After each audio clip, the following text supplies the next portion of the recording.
Hi everyone मु लिपुन आपण मान को लिपुन ओडिया टीवी चैनल को बहुत बहुत स्वागत करूची। आज गोटे समस्त बहुत बड़ इनफॉरमेशन रही जो मानकर स्टेट बैंक ऑफ इंडिया बा एसबीआई आ पंजाब नेशनल बैंक रे खाता अछि जे कोनोसी दीटा बैंक भितरु जदि जे कोनोसी बैंक रे खाता अछि ताले आपनको पई केतोडी नुवा नियम रही जोड़ा समस्त जानिबा निहाती दरकार कारण केतोडी खुशी खबर रही केतोडी जानिबा खबर रही जोड़ा जानिबा निहाती दरकार जदि न जानिबे आपण माने फ्यूचर रे प्रॉब्लम फेस करि पारंती तेरे एई सब जिंस जदि जानिथिबे आपनकर टंका बचिबो आपनको बहुत फायदा हबो।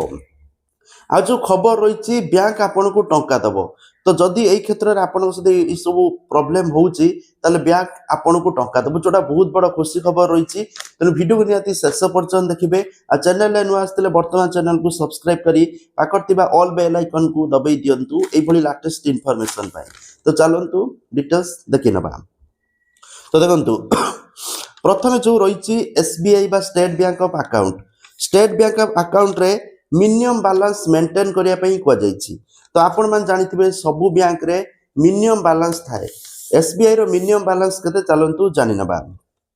तो देखंतु जदि आपणकर मेट्रो सहर बा अर्बन सहर रे खाता अछि माने सहर जगह रे आपणकर एसबीआई रे खाता अछि ताले आपण माने 3000 रु 5000 टंका मेंटेन करिवे बैलेंस अकाउंट रे। जदि आपणकर सेमी अर्बन मान अल्प सहर बेसी उन्नत नुहे ताले 2000 टंका मेंटेन करिवे बैलेंस। जदि आपणकर रूरल एरिया बा गाँ रे एसबीआई रे खाता अछि ताले मिनिमम 1000 टंका आपणको बैंक खाता रे मेंटेन करिवे। ठीक अछि जदि मेंटेन करू नांती तार पेनाल्टी दि अछि माने क्षतिपूरण देबे। क्षतिपूरण आपण माने 5 टंका रु नेकी 15 टंका पर्यंत मासुक आपणको पेनाल्टी एथिरे दबाकू पड़िबो। ठीक अछि प्रथम मु एसबीआई रो नियम कहि दोची तापर मु कहबी पंजाब नेशनल बैंक रो नियम तेनु वीडियो को बिल्कुल भी स्किप करिवेनी। तापर होची एसबीआई रो आईएमपीएस चार्जेस जोड़ा फेब्रुआरी मास 15 तारिख रु लागू होई जिवो। तो जो माने आईएमपीएस ट्रांजैक्शन करूचंती सेमानक पई गुरुत्वपूर्ण खबर जदि आपण माने 25000 टंका ट्रांजैक्शन करूचंती ताले फ्री कोनोसी एक्स्ट्रा चार्जेस देवा को पड़िबोनी। जदि आपण माने 25000 टंका रो अधिका आ 1 लाख टंका भीतर ट्रांजैक्शन करूचंती ताले 2 टंका प्लस जीएसटी देवा को पड़िबो। जदि आपण माने 1 लाख रो अधिका 2 लाख भीतर ट्रांजैक्शन करूचंती ताले 6 टंका प्लस जीएसटी देवा को पड़िबो। जदि आपण माने 2 लाख रो अधिका 5 लाख भीतर ट्रांजैक्शन करूचंती ताले 10 टंका प्लस जीएसटी आपण को दवा पई पड़िबो एठी चार्जेस। ठीक अछि तापर रोची पंजाब नेशनल बैंक देखो पंजाब नेशनल बैंक समस्त बहुत बड़ा खुशी खबर देछि काहे पंजाब नेशनल बैंक रे मिनिमम बैलेंस नाही जिमिति एसबीआई रे मिनिमम बैलेंस अछि जे कोनोसी आपण माने बैंक को जिबे मिनिमम बैलेंस मेंटेन करिया पई पड़िबो नले आपण माने पेनाल्टी देबे किंतु पंजाब नेशनल बैंक बा पीएनबी बैंक रे पेनाल्टी नाही कोनोसी मिनिमम बैलेंस मेंटेन करिवा दरकार नाही। जदि आपण माने जत्ते भी बैलेंस रखंतु आपण को पेनाल्टी दबा को पड़िबोनी सबुटा गोटे बहुत बड़ा खुशी खबर। ठीक अछि तापर होची पंजाब नेशनल बैंक रे आ गोटे खुशी खबर जोड़ा समस्त जानिबा दरकार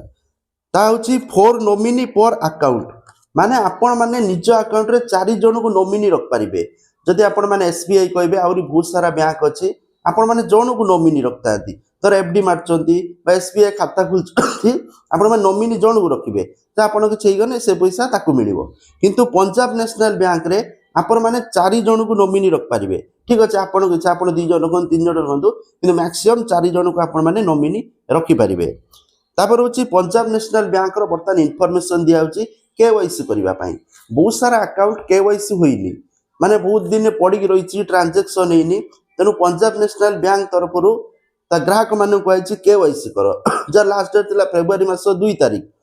ता भीतर भी जो माने केवाईसी करनांती सेमानकर अकाउंट क्लोज ही पारे तेनु बैंक को चाहिए कि आपण जदि बहुत दिन हम ट्रांजैक्शन करनांती आ देखि नांती आपण खाता चालू छि कि बंद ही जाईछि जाकि केवाईसी करतु केवाईसी करिया पई केवाईसी फॉर्म भर्ती फिल करिवे पैन कार्ड आधार कार्ड रो फोटोकॉपी आ फोटो गोटे देले आपनकर केवाईसी हे जिवो पुनी थरे आपन अकाउंट एक्टिव हे जिवो। ठीक अछि ता सहित वर्तमान जो नुआ नियम आइछि कस्टमर केयर कॉल आगुरु बैंक रो बहुत कॉल आसे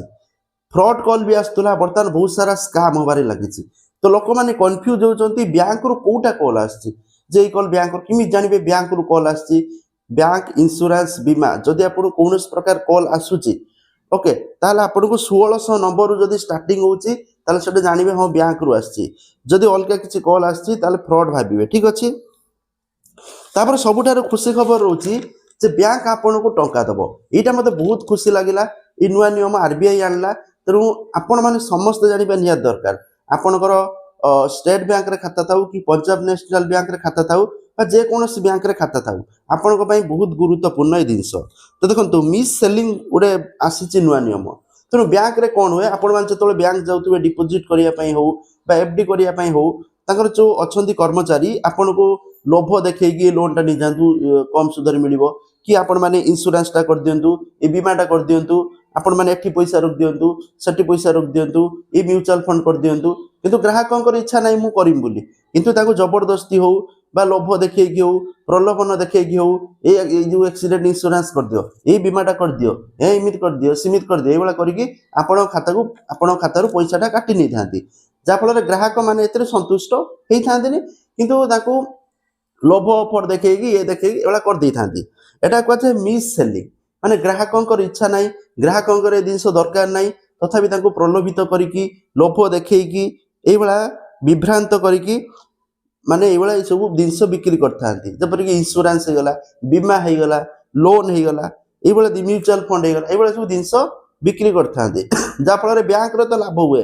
किंतु ग्राहक माने क्षति रे पड़ती परवर्ती समय रे ठीक अछि तेणु ग्राहक माने परवर्ती थर तो आपण माने गोटे बीमा करदेले इंश्योरेंस करदेले आपण माने बैंक जाय एफडी करते आपण माने गोटे इंश्योरेंस करदेले ए इंश्योरेंस ता तू करदे प्रलोभित देखि बुझी सुझी करदेले आपण माने करदेले किंतु जतबेले प्रीमियम भरिया टाइम आसे आपण हैरान पड़िए बैंक तो लाभवान है ठीक अछि तो एटा कहचे मिस सेलिंग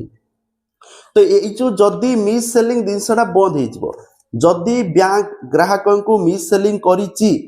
जदी ग्राहक माने कंप्लेन करचंती जे मो जिनसर संतुष्ट नुए मते मिस सेलिंग करा जायछि तले आरबीआई रूल आछि तले बैंक ग्राहक माने को क्षतिपूरण देबो ग्राहकंकर जा भी क्षति हेछि ता क्षतिपूरण बैंक भरण करिवो बोली आरबीआई सूचना दैछि तो जाकि एई नियम जुलाई मास 1 तारिख रु लागू हेबो जोटा समस्त जानिबा निहाती दरकार ठीक अछि तापर गोटे भलो जिंस रहउछि जे एई जो सेलिंग होछि इंश्योरेंस हो बीमा म्यूचुअल फंड हो लोन हो बा जे कोनोसी डिजिटल प्रोडक्ट बैंक आपन को सेल करूछि बैंक 30 दिन पर ग्राहकन को कॉल करिवो बैंक तरफ कॉल आसीबो जे आपन माने एतरे खुशी तो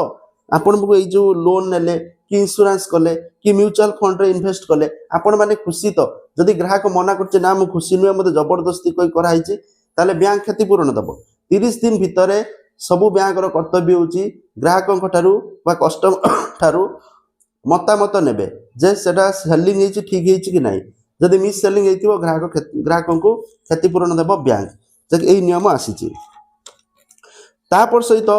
तापर गोटे बहुत बढ़िया नियम आसी जोड़ा समस्त जानिबा दरकार बहुत भलो नियम एप्रिल 1 रु आ गोटे मध्य नुआ नियम लागू हबा पई जाउची आपनकर जे कोनोसी बैंक रे खाता थाउ देखंतु एबे जतबेले आपण माने बैंक पैसा डिपॉजिट करिया पई जाउछंती बा जे कोनोसी जगह रे 50,000 टंका रु अधिक ट्रांजैक्शन करूछंती जे कोनोसी जगह रे हो तो आपण को सेठी कोन होबा पड़ची ना पान कार्ड ता दबागु पड़ुची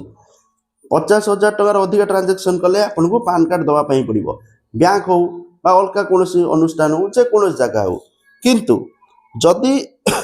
एप्रिल पहिला रु एई नियम चेंज होची 10 लाख टंका पर्यंत ट्रांजैक्शन कले आपण को पान कार्ड दबा को पड़िबनी 10 लाख टंका पर्यंत वर्ष को आपण माने ट्रांजैक्शन करि परिबे आपण को पान कार्ड दबा को पड़िबनी किंतु मार्च भीतर यार डिसीजन हबो आ एप्रिल 1 रु नुआ नियम लागू हेबो बोली आरबीआई पक्षरु सूचना दिया जायछि जोडा गोटे बहुत बढ़िया रूल्स रहिछि ठीक अछि तापर एसबीआई पक्षरु आ गोटे मध्ये सूचना आसुछि जो मानकर एसबीआई रे खाता अछि सेमा जदि 2 वर्ष रु 10 वर्ष पर्यंत कोनोसी ट्रांजैक्शन करू नांती खाता रे एबला सेविंग अकाउंट पड़ी रखछि कोनोसी ट्रांजैक्शन करनांती डिपॉजिट विथड्रॉल किछि करनांती कोनोसी ट्रांजैक्शन नाही ताहाले आपनको जो आपनको खाताटी डीएक्टिवेट हे जिवो ए क्षेत्र रे आपनको पुनी रीएक्टिवेशन करते पड़िवो रीएक्टिवेशन पई पैन कार्ड आधार कार्ड निजर फोटोकॉपी नै कि तार केवाईसी फॉर्म फिल अप करिके आपनको एक्टिवेशन करिया पई पड़िवो तापर होची एसबीआई आ गुटे नियम रहउची जे एटीएम ट्रांजैक्शन आपण माने 5टा एटीएम ट्रांजैक्शन फ्री तापर जो ट्रांजैक्शन करिवे ताला आपनको एथिरे चार्जेस देवा पई पड़िवो विभिन्न चार्जेस एथिरे अछि ठीक अच्छे यही सब नियम रही जोटा समस्ते जाना निहाती दरकार जोटा पूरा मु मेंशन करके आनी जहाँफल किसी भी जिनस मिस न हो तो जदि आपंकर एसबीआई रे खाता अच्छी पंजाब नेशनल खाता अच्छी आपण बहुत गुरुत्वपूर्ण खबर ता सहित इंपोर्टाट इनफॉरमेशन रोचे जो मैंने लोन कर जो मैंने एफडी वगैरह कर फिक्स डिपोजिट कर आरडी करुँच रिकरिंग डिपोजिट इन्वेस्टमेंट कर गुरुत्वपूर्ण खबर कारण रेपो रेट दिन को दिन कमुच कमिवा द्वारा कौन हो देखो रेपो रेट कमिवा द्वारा जो मैंने एफडी कर जो मैंने इन्वेस्टमेंट करुँच सुध मिल कम किंतु जो मैंने लोन कर ईएमआई देवे कम बुझीपार तो रेपो रेट जब बढ़ीज ताहले आपण मानू रेपो रेट जो आरबीआई रेपो रेट बढ़ेदेव से लोन जो मैंने नहीं प्रोब्लेम ईएमआई अधिका देवाई पड़ो ठीक अच्छे अधिका सुझापी पड़ो ईएमआई अधिका देवाई पड़ो किंतु जो मैंने एफडी वगैरह इन्वेस्टमेंट कर सुध अधिका मिल यही इनफॉरमेशन तो वीडियो को शेयर करेंगे आ चैनल नु आसले चैनल को सब्सक्राइब करके जातु कारण यही भाव गुरुत्वपूर्ण लाटेस्ट इनफॉरमेशन आपण मैंने चैनल माध्यम पाई पारे। थैंक यू जय जगन्नाथ।